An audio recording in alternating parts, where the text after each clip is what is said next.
kalau saya tidak bisa sampaikan. Ini kan repotnya ya.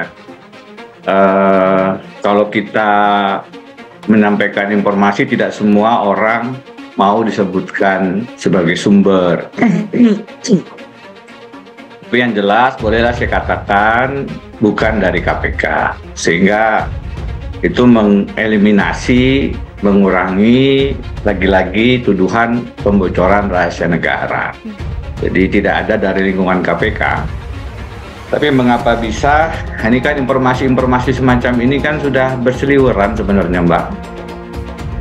Kalau kita lihat investigasi masalah Tempo yang mengangkat bahwa memang sudah diekspos berkali-kali terkait dengan Formula E mengarah kepada Anies tersangka.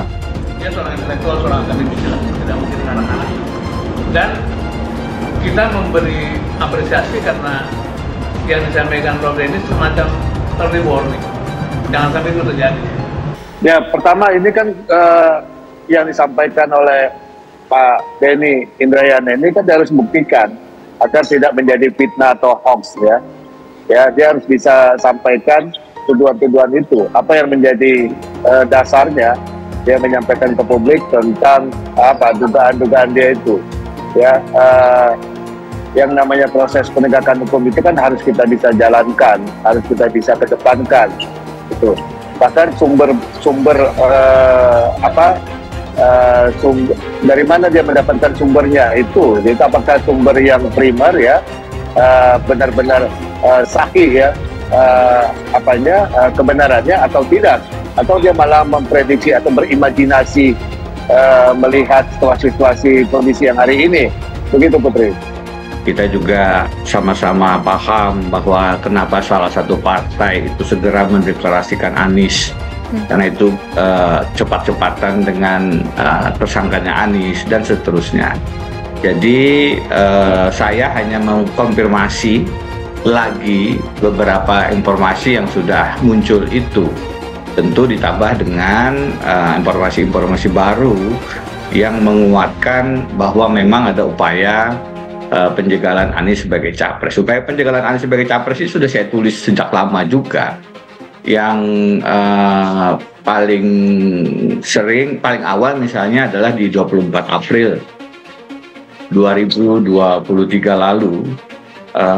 Di situ saya tulis dalam artikel agak panjang bagaimana Jokowi mendukung Ganjar, mencadangkan Prabowo dan menolak Anies. KPK adalah penegak hukum, semua proses hukumnya berdasarkan hukum dan alat bukti. Jadi kita tidak sedang menegakkan dan merespon komentar-komentar. Oh benar udah 19 kali ekspos Pak. Dan ekspos terakhir, pemimpin terakhir pemimpin semua sepakat gitu. Itu benar nggak Pak kata Denny? Itu kan katanya Pak Denny ya. Jadi saya kira nggak benar ya ini.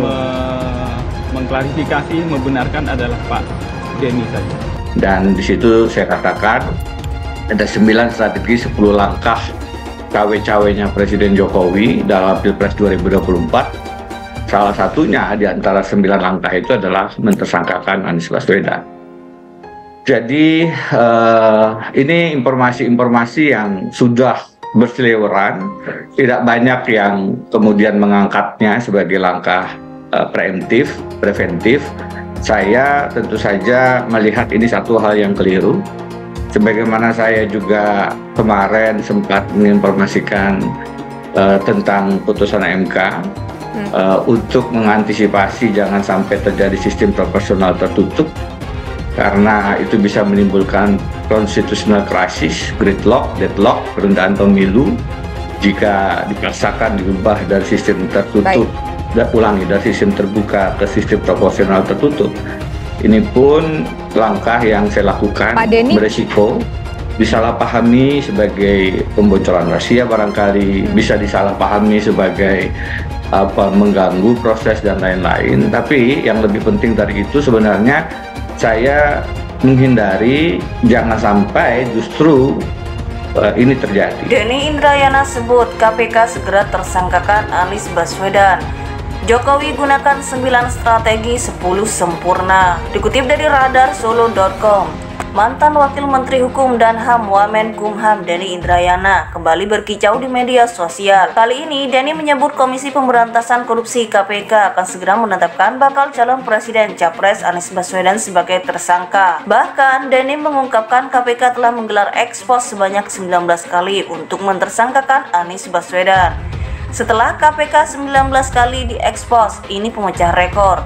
Seorang anggota DPR menyampaikan Anies segera ditersangkakan. Semua komisioner sudah sepakat, kata Denny dalam cuitan pada akun media sosial Twitter Rabu 21 Juni.